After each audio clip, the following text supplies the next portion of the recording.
로원 윌리엄스의 하나님이 함께 하신다는 것이라는 책에서 12세기의 철학자이자 신학자인 피터 아벨라르를 소개하고 있습니다. 수치와 절망에 내몰려 작은 시골로 내려간 아벨라르는 제자 티보와 함께 숲속을 걷다가 날카로운 비명소리를 듣게 됩니다. 불이 나게 가보니 덫에 걸린 토끼가 빠져나오기 위해 고통스러운 비명을 질러대고 있는 것입니다. 이제 둘은 덫을 비틀어서 토끼를 꺼낸 후 잠시 풀밭 위에 눕히지만 이내 죽어버립니다. 그 순간 아벨라르는 세상을 뒤덮고 있는 고통의 잔인함에 몸서리칩니다. 자신이 평생 살면서 느껴왔던 고통이었고 아내 엘로이즈가 겪으며 죽어갔던 고통이었습니다. 한 마리의 토끼가 죽는 것이었지만 자신이 경험했던 모든 고통이 감당할 수 없는 무게가 되어 그 순간 자신을 짓누르고 있었습니다. 제자 티보가 조심스럽게 말문을 엽니다. 하나님 또한 이 고통 안에 계시네요. 아벨라르가 쳐다보며 묻습니다. 하나님이 고통 안에 계신다고? 자네 말은 하나님도 우리처럼 고통을 당하신단 말인가? 티보는 고개를 끄덕입니다.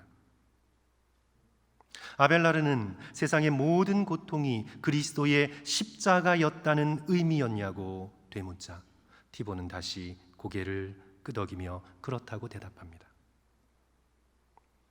아벨라르는 잠시 어리둥절하더니 이내 격하게 뛰는 가슴을 움켜쥐며 말합니다. 오 하나님, 그게 사실이라면, 하나님께서 우리와 함께 고통당하신 것이 사실이라면 세상은 다시 온전해지겠군요.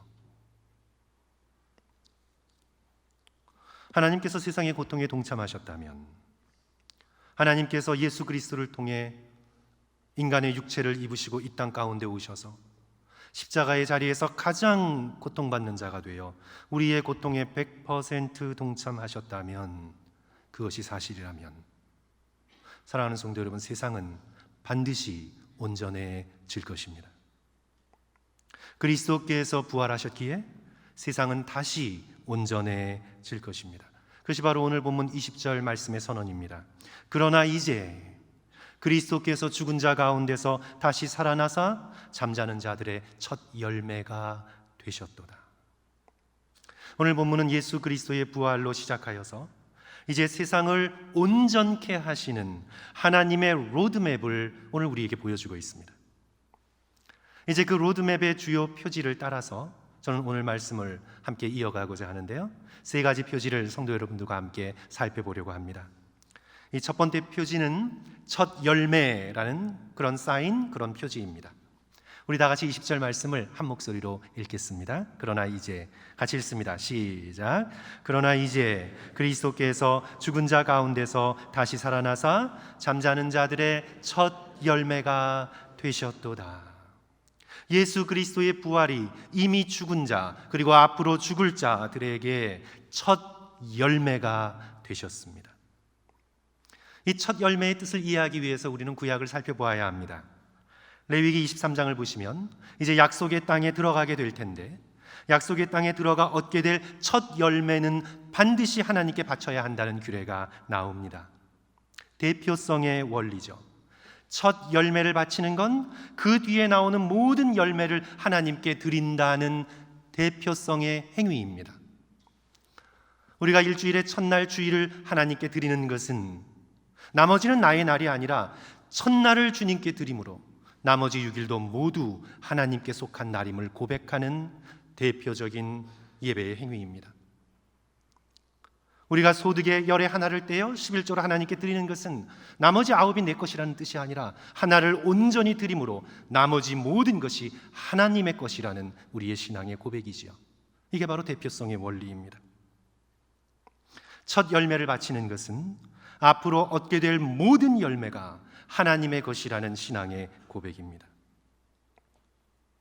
오늘 우리는, 적어도 우리 이 시간 함께 예배드리는 성도들은 생활을 위해서, 생계를 위해서 농사를 짓는 분은 극히 드무실 것이라고 생각되어서 이제 다른 용어로 조금 설명하는 것이 좋을 것 같습니다. 첫 열매는 일종의 디포짓 같은 것입니다. 선금입니다. 선금을 디포짓함으로 나머지 모든 것은 디포짓한 사람의 것이 됩니다. 하나님께서 독생자 예수 그리스도를 부활의 선금으로 디포짓하셨습니다. 그리하여 그 뒤를 따르는 모든 믿는 자의 부활 역시 확실해졌습니다. 우리 하나님께서 디포짓하시고 나는 감당 못하겠다 무르자 하실 리 없으시잖아요. 신실하신 하나님께서 예수 그리스도를 인간의 대표로 디포짓하셔서 예수 그리스도를 따르는 모든 믿는 자들에게 부활을 약속해 주십니다. 이것이 바로 21절, 22절의 설명입니다. 사망이 한 사람으로 말미암았으니 죽은 자의 부활도 한 사람으로 말미암는도다. 아담 안에서 모든 사람이 죽은 것 같이 그리스도 안에서 모든 사람이 삶을 얻으리라. 아담이 범죄하여 아담의 피를 받은 모든 인간이 다 죽게 되었습니다. 이제 예수 그리스도께서 부활하셨으니 그리스도의 피를 받아 믿게 된 모든 믿음의 백성들이 예수 그리스도를 뒤이어 죽음을 이기는 영원한 생명을 받게 됩니다.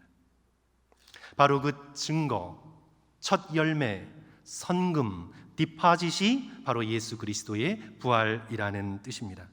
그러면서 이제 23절에는 다시 한번 순서를 강조합니다. 그러나 각각 자기 차례대로 드리니 먼저는 첫 열매인 그리스도요, 다음에는 그가 강림하실 때에 그리스도에게 속한 자요. 예수께서 첫 열매로 먼저 부활하셨고 이제 예수 그리스도의 재림의 때에 그의 뒤를 따라 그리스도께 속한 모든 믿음의 백성들이 온전한 모습으로 예수 그리스도를 닮아 부활하게 될 것이라는 선언입니다. 그리하여 성도 여러분, 죽음이 두려울 때마다 우리는 의식적으로 무의식적으로 늘 죽음의 협박 속에서 살아갑니다. 죽음이 두려울 때마다 잠자는 자들의 첫 열매 되시는 부활의 주님을 바라보시는 저와 여러분 되시기를 간절히 축원합니다. 사건과 사고 소식을 접할 때 우리는 우리 속에 이런 두려움이 생깁니다. 나나 내 가족이 그 피해자가 되지 않을까. 건강이 무너질 때, 죽음이 우리의 몸을 두드릴 때, 지금은 그냥 지나간 것 같아도 언젠가 더 큰 소리로 우리의 몸을 노크할 때, 그리하여 죽음이 두려울 때 우리는 부활의 주님을 바라볼 수 있어야 합니다. 죽음을 회피하면서 바라보는 것이 아니라 죽음을 정면으로 응시하면서 죽음을 뚫고 부활하신 예수 그리스도를 바라보아야 합니다.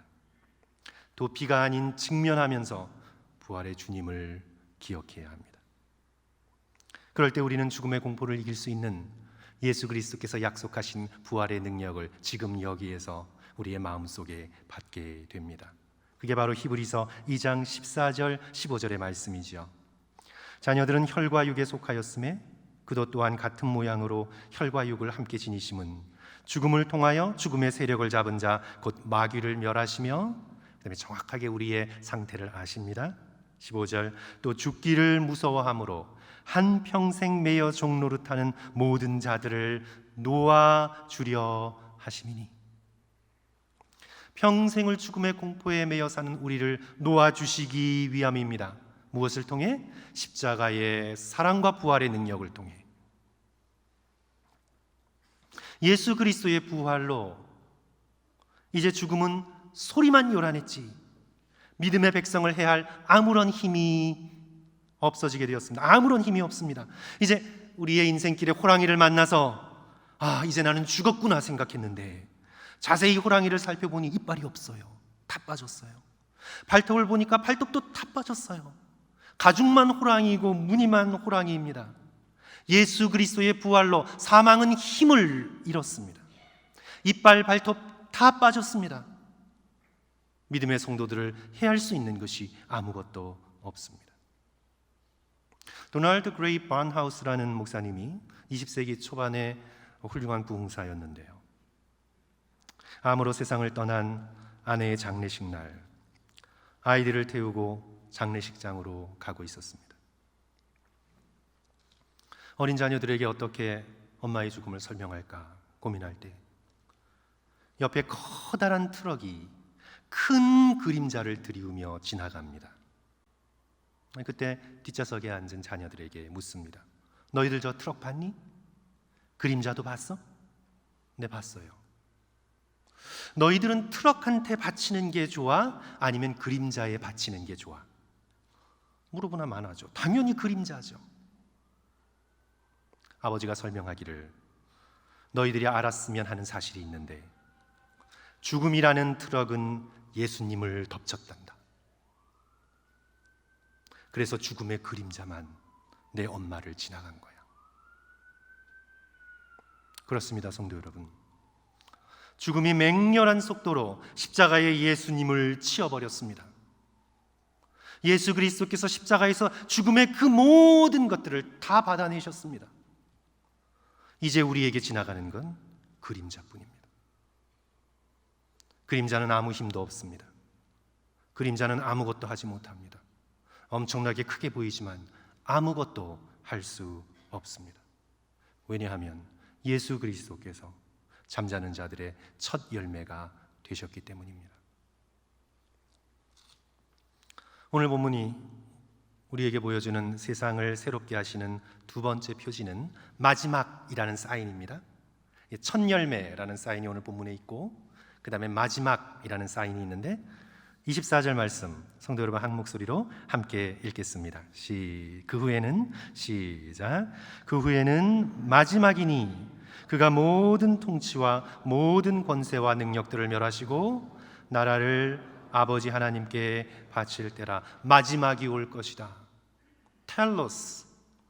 이 마지막이라는 건 어떤 한 시점을 말하는 게 아니라 모든 것이 목표대로 완성되어 도달한 지점. The end will come. 텔로스. 마지막이 꽉 찬 때가 반드시 올 것이다. 모든 것이 깨끗이 정리되어 완성되는 그 마지막의 순간이 올 것이다. 하나님을 반대하던 모든 통치, 모든 권세들을 다 멸하시고 그리스도의 예수의 나라를 이루어 하나님께 온전히 봉헌하시게 될 그 순간이 반드시 올 것이다.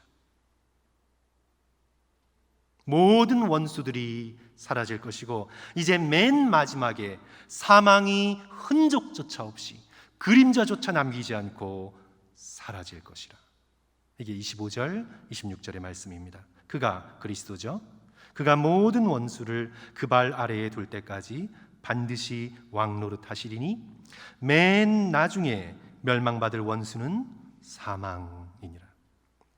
사망이 역사 속에서 설쳐되어 어지럽혔던 그 모든 것들을 깨끗이 정리하시고 마지막 원수인 사망마저 완전히 멸하시게 될 그날이 올 것이다. 성도 여러분, 우리의 삶을 조금 넘어서 이 LA 미국 땅 또 좀 넘어서 이 세상을 바라보시면 지금 이 세상은 엉망인 것 같습니다. 우리는 역사 가운데 가장 잔인했던 20세기를 경험했습니다. 저와 여러분은 역사 속에서 가장 잔인했던 지난 20세기를 뚫고 이 자리에 왔습니다. 세계적 1차 대전, 2차 대전, 한국전쟁, 베트남전쟁, 중동전쟁, 스탈린, 모택동, 폴포트로 이어지는 수천만 명에 이르는 양민들의 대학살, 루안다 대학살 사건, 쿠르트족 학살 사건, 보스니아 학살 사건. 기독교 역사학자들은 이렇게 생각했습니다. 욥기에서처럼 사탄이 허락을 받아 인간을 괴롭힐 수 있는 세기를 꼽으라고 해서 골랐다면 그것은 바로 20세기였을 것이다. 그런데 성도 여러분, 잘 살펴보십시오. 21세기 역시 만만치 않습니다. 사탄이 20세기를 뽑아서 거기서 인간들을 제일 괴롭힌 것이라고 생각했는데 21세기가 만만치 않습니다. 21세기를 열자마자 september 11 사태를 경험했습니다. 이라크 전쟁, 아프가니스탄 전쟁, 수단 내전, 그루지아 전쟁, 체첸 내전, 시리아 내전은 지금도 계속되고 있습니다. 현대사를 통해 전무후무한 전 세계의 코로나 팬데믹은 우리가 일찍이 경험해보지 못했습니다. 이제 지금 우크라이나 전쟁까지 언제 핵전쟁으로 발전할지 모르는 21세기 역시 엉망입니다. 언제 세계 3차 대전이 일어나 핵을 쓰게 될지 우리는 알 수 없는 이 시대를 살아가고 있습니다. 세상은 지금 엉망입니다. 하지만 성도 여러분, 세상은 엉망으로 보이지만 텔로스, 목표를 향해, 마지막을 향해 나아가고 있는 중입니다. 그가 모든 통치와 모든 권세와 모든 능력들을 멸하시고 나라를 아버지 하나님께 바칠 때가 다가오고 있습니다. 그러므로 믿음의 백성은 세상이 엉망으로 보인다고 실망하거나 좌절하거나 나도 이 엉망인 세상 속에 그저 한평생 마음대로 살아가겠다 이렇게 생각하지 말아야 합니다. 그리스도의 나라가 다가오고 있습니다. 그 디파짓, 그 첫 열매는 바로 그리스도 예수의 부활이신 것입니다. 성도 여러분, 건축 현장에 한번 가보십시오. 건축 현장에 한번 가보십시오. 건축 현장 보면 엉망이죠. 철근, 시멘트, 흙, 먼지, 굉음 엉망입니다. 하지만 곧 놀라운 건축물이 만들어집니다. 인류 요리사가 요리하는 현장을 한번 가보실 수 있거든 가보십시오. 엉망이지요. 사용된 그릇들, 기름 묻은 온갖 도구들, 야채 껍데기, 고기에서 나오는 핏줄, 생선 생선 머리, 끓이고 볶고 찢는 소리, 엉망인 것 같습니다. 그러나 곧 최고의 요리사의 손에서 뭐가 만들어집니까? 최고의 음식이, 가장 맛있고 아름다운 음식이 만들어집니다. 전능하신 건축가의 손으로, 우주 최고의 요리사의 손을 걸쳐 이 엉망으로 보이는 세상 한가운데에서 우리 하나님께서는 마지막 텔로스의 그날에 온 세상이 깜짝 놀랄 놀라운 것을 만들고 마실 것입니다. 반드시 만드실 것입니다. 부활의 그리스도께서 하나님을 거스리는 모든 권세와 능력을 멸하시고 그 나라를 성부 하나님께 온전히 바치실 것입니다. 이제 오늘 본문의 세 번째 표지는 만물이라는 사인입니다. 그러니까 첫 열매, 그 다음에 두 번째가 뭐였죠, 성도 여러분? 마지막, 그리고 이제 만물, 판타, 만물, everything, 만유라고도 번역을 했어요. 오늘 본문에서 이 만물이라는 단어가 두 절의 짧은 구절에 무려 7번이나 반복되어 나옵니다. 우리 먼저 27절 우리 다 같이 한 목소리로 읽겠습니다. 만물을 같이 읽습니다. 시작. 만물을 그의 발 아래에 두셨다 하셨으니 만물을 아래에 둔다 말씀하실 때에 만물을 그의 아래에 두시니가 그 중에 들지 아니한 것이 분명하도다. 이제 존재하는 모든 것, 만물 만유가 그리스도의 발 아래에 있습니다. 그러니 당연히 그리스도는 만물의 일부일 수가 없죠. 만물을 주관하시는 분이십니다. 그리스도는 만물의 일부가 아니라 만물을 발 아래에 두시는, 만물에 속하지 않으신 분입니다. 오늘 본문 말씀에 그 묘사이죠. 만물을 그의 아래에 두시니가 그 중에 들지 아니한 것이 분명하도다. 당연하죠. 그리하여 세상의 모든 것, 만물이 그리스도의 발 아래에서 그리스도께 복종합니다. 그리고는 이제 아들 되신 그리스도께서 자기에게 복종한 모든 만물을 가지고 친히 성부 하나님께 복종하십니다. 아들이시지만 하나님과 동등되시지만 하나님의 본체이시지만 성자 예수께서는 지극히 겸손하셔서 오직 성부 하나님만을 높이십니다. 자기에게 복종한 모든 만물을 가지고 성부 하나님께 나아가 성부 하나님께 드립니다. 이것이 바로 28절입니다. 만물을 그에게 복종하게 하실 때에는 아들 자신도 그때에 만물을 자기에게 복종하게 하신 이에게 복종하게 되리니 이는 하나님이 만유의 주로서 만유 안에 계시려 하십니다. 자, 성도 여러분, 오늘 우리는 짧은 시간을 통해 고린도전서에서 가장 어렵다고 알려지는 이 본문을 함께 나눴습니다. 이제 오늘 본문의 말씀을 로드맵을 따라 성도 여러분 한번 머릿속에 이미지로 상상하시면서 한번 그려보시기 바랍니다. 십자가에 달려 죽으신 예수 그리스도께서 무덤에서 부활하셨습니다. 이제 부활하사 승천하신 예수 그리스도께서 다시 오시는 날, 죽었던 믿음의 백성들 모두 첫 열매 되시는 그리스도처럼 부활하게 될 것입니다.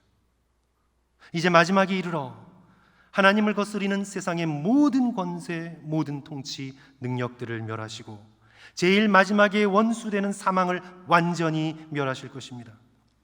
그리하여 모든 만물을 그리스도의 발 아래 복종하여 회복시키시고 그 회복된 만물을 두 손에 담아 성부 하나님께 봉헌하십니다. 영광스러운 장면입니다. 놀라운 장면입니다. 이럴 때는 성도 여러분 할렐루야 하셔야 합니다. 할렐루야, 할렐루야 하셔야 합니다. 오늘 우리는 내일, 한 달 후, 1년 후 우리 인생에 어떤 일이 벌어질지 알지 못해도 이 세상의 마지막에 벌어질 영광스럽고 놀라운 일을 우리는 확실하게 알고 있습니다. 우리의 관심이 내가 내일 무슨 일이 벌어질까, 앞으로 어떻게 될까에 있으면 우리는 무당과 점집을 찾아다니게 되어 있습니다. 믿음을 가지더라도 마치 무당이 점 보는 것처럼 그렇게 신앙생활을 할 수도 있습니다. 그러나 우리는 내일, 모레 어떤 일들이 우리에게 기다리고 있다 할지라도 알지 못해도 우리의 궁극적인 마지막, 예수 그리스도께서 마지막에 이루실, 텔로스에 이르실 그 영광스러운 그날을 우리는 확실히 알고 있습니다.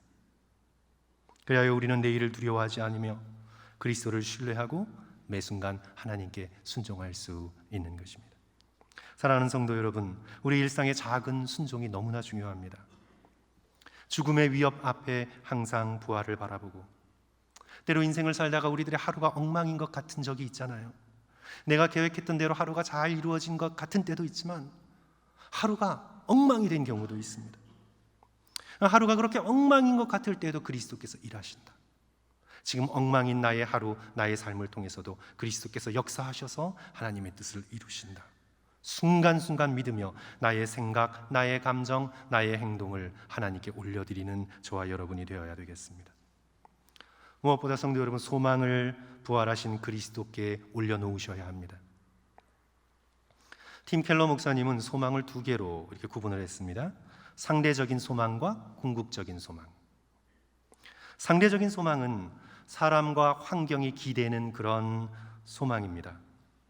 I hope so, hope so, hope. hope so, hope. 그랬으면 좋겠다 하는 소망이죠. 상대적인 소망입니다. 환경과 사람이 기대는 소망입니다. 집을 샀는데, 집을 샀으니 집이 올랐으면 좋겠다. I hope so, hope. 가게를 열었는데 당연히 장사가 잘 됐으면 좋겠다. I hope so, hope. 건강검진을 받았는데 아무 일 없이 건강했으면 좋겠다. Hope so, hope. 삶을 살아가는데 필요한 소망입니다. 상대적인 소망이 필요합니다, 우리에게. 반면에 궁극적인 소망은 절대 흔들리지 않는 소망입니다. 100% 확실한 소망입니다. 예수께서 부활하셔서 잠자는 자들의 첫 열매가 되셨기 때문에, 예수께서 지금 엉망으로 보이는 이 역사와 삶의 한가운데에서도 일하고 계시기 때문에, 마지막을, 모든 것을 온전케 하여 마지막을 하나님께 봉헌하실 것이기 때문에 이 소망은 떨어지지 않는 infallible hope, 떨어지지 않는 소망, 확실한 소망이 됩니다. 사랑하는 성도 여러분, 우리는 믿음의 순간순간마다 결단해야 합니다. 우리의 매일의 삶 속에서 사람과 환경을 향해서는 상대적인 소망을 품되 궁극적인 소망은 부활하신 예수 그리스도께 올려놓으셔야 합니다. 내가 만약 사람을 향해, 물질을 향해, 나의 건강에 궁극적인 소망을 올려놓으면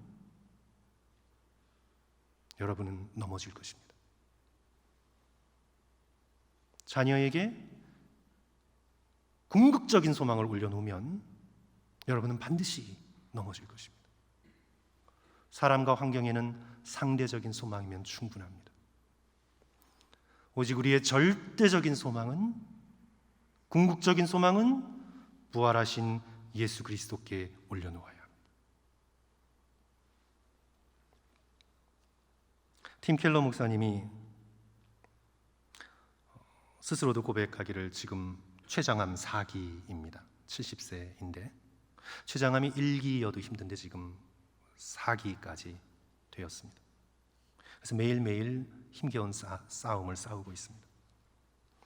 검사 결과를 기다리고 의사를 믿고 의지하고 또 새로운 항암 치료 방법에 소망을 두는 것, 그것은 relative hope, 상대적인 소망입니다. 의사와 의술에 대해서는 상대적인 소망을 품되 궁극적인 소망은 오직 부활하신 예수 그리스도께 올려놓아야 합니다. 암이 3기에서 4기로 되었다는 소식을 들어도, 암이 퍼져 의학적으로는 이제 길게 3, 4개월밖에 남지 않았다는 소식을 들어도 상대적인 소망은 무너지지만 궁극적인 소망은 infallible, 무너지지 않습니다. 그러나 바꾸어 우리가 궁극적인 소망을 사람에게, 의사에게, 의술에게 올려놓으면 무너질 것입니다. 죽음을 이기지 못할 것입니다. 우리는 이 세상을 향해, 사람을 향해, 환경을 향해 상대적인 소망을 올려놓으시고 절대적인 소망, 우리의 궁극적인 소망은 오직 부활하신 예수 그리스도께 올려놓으시는 저와 여러분 되시기를 주님의 이름으로 간절히 축원합니다. 사랑하는 성도 여러분, 우리가 우리의 궁극적인 소망을 부활하신 그리스도께 올려드릴 때 절대로 이 소망은 무너지지 않습니다. 왜냐하면 예수께서 부활하셔서 잠자는 자들의 디파짓, 첫 열매가 되셨기 때문입니다. 그리고 십자가의 고통으로 우리 인간의 고통에 100% 동참하셨기에 결국은 만물이 새롭게 될 것입니다. 다시 한번 우리의 모든 궁극적인 소망을 부활하셔서 잠자는 자들의 첫 열매가 되신 그리스도 예수께 올려놓는 저와 성도들 되시기를 간절히 축원합니다. 우리 함께 기도하겠습니다.